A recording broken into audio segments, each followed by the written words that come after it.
তেল পেঁয়াজ ছাড়া তরকারি এতটাই মজা হয়েছে, চেটেপুটে খাইছি। গ্রাম বাংলার ঐতিহ্যবাহী রেসিপি শীতের সবজি দিয়ে। হ্যালো এভরিওয়ান, আসসালামু আলাইকুম। চলে আসছি নতুন আরও একটি ডেইলি ব্লগ নিয়ে। প্রায় অনেক দিন পর একটা ব্লগ শেয়ার করব। আশা করব পুরো ব্লগ জুড়ে সাথে থাকবেন। আর অবশ্যই একটি লাইক দিয়ে পুরো ব্লগ দেখার অনুরোধ রইল। পেজ থেকে দেখে থাকলে পেজটা লাইক ফলো দিয়ে রাখবেন, আর চ্যানেল থেকে দেখে থাকলে চ্যানেলটা সাবস্ক্রাইব করে রাখবেন। তো চলেন ব্লগটা স্টার্ট করি। আজকে রান্নার যা যা লাগবে সব কিছুই আমি এখানে গুছিয়ে নিয়েছি। একদম শীতের সবজি, যেমনটা হচ্ছে শিম, নতুন আলু, সেই সাথে হচ্ছে কাঁচা টমেটো আর হচ্ছে বেগুন। এটা কিন্তু লেবু, ঠিক আছে। আর এই যে কাঁচামরিচ নিয়েছি পরিমাণ মতো, সেই সাথে হচ্ছে রসুন, শীতল শুটকি।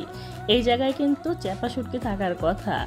আর যে সবজিগুলো নিয়েছি আমি, এটা যার যার পছন্দের উপর ডিপেন্ড করে আসলে কে কেমন সবজি নিবে।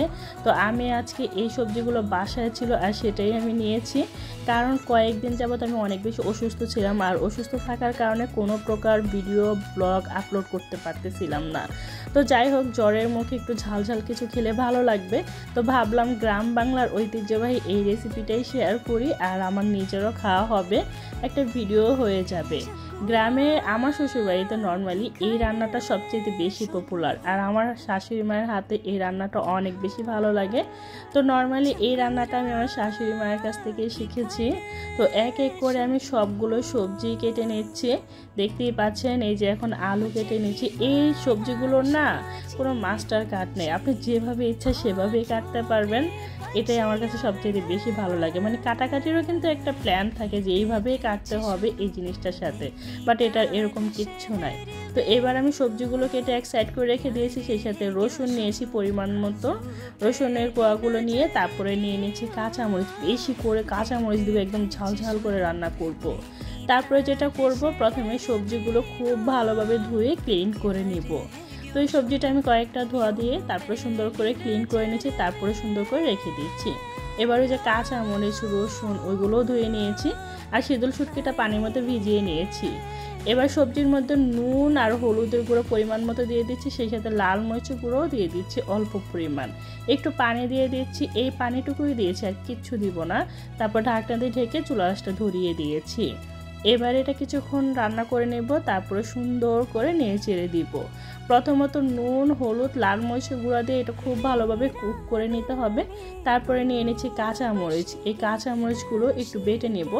এত বেশি মিহি করতে হবে না, আবার এত বেশি আধা বাটাও থাকা লাগবে না, মানে নর্মালি একটু চলা যায় এরকমভাবে বেটে নিতে হবে। তো এটা আমি সুন্দর করে বেটে নিচ্ছি।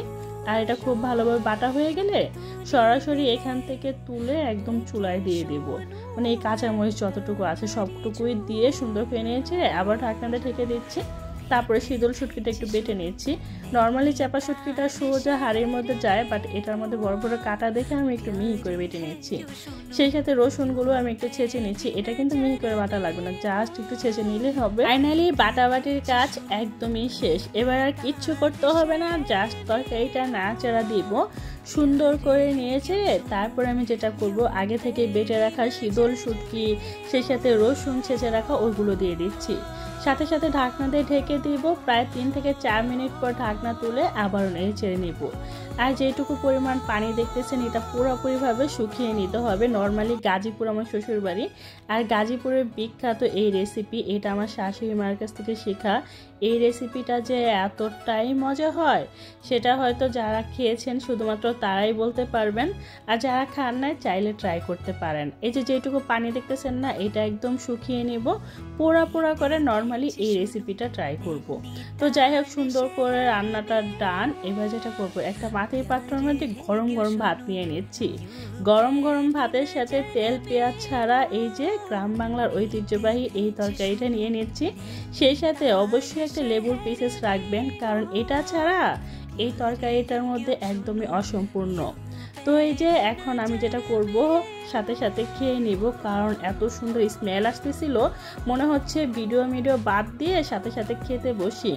আমি, আমার ফ্রেন্ড, আমার আম্মু, আমরা 3 জনে মিলে চেটে পুটে খাইছি। বিশ্বাস করেন 3 প্লেট ভাত খাইছি, এতটাই মজা হয়েছে। আর জ্বরের মুখে ঝাল ঝাল কিছু খেতে অনেক বেশি ভালো লাগে। তো আজকের ভিডিওটা কেমন লাগছে অবশ্যই কমেন্ট করে জানাবেন, ঠিক আছে?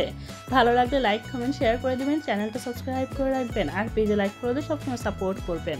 কে কোথা থেকে আমার এই ভিডিওটা উপভোগ করতেছেন অবশ্যই কমেন্ট করে জানাবেন। আর গাজীপুরে থেকে কেউ যদি আজকের ভিডিওটা দেখে থাকেন প্লিজ কমেন্ট করে জানাবেন। তো আজকে এ পর্যন্তই, সবাই ভালো থাকবেন, সুস্থ থাকবেন, আল্লাহ হাফেজ।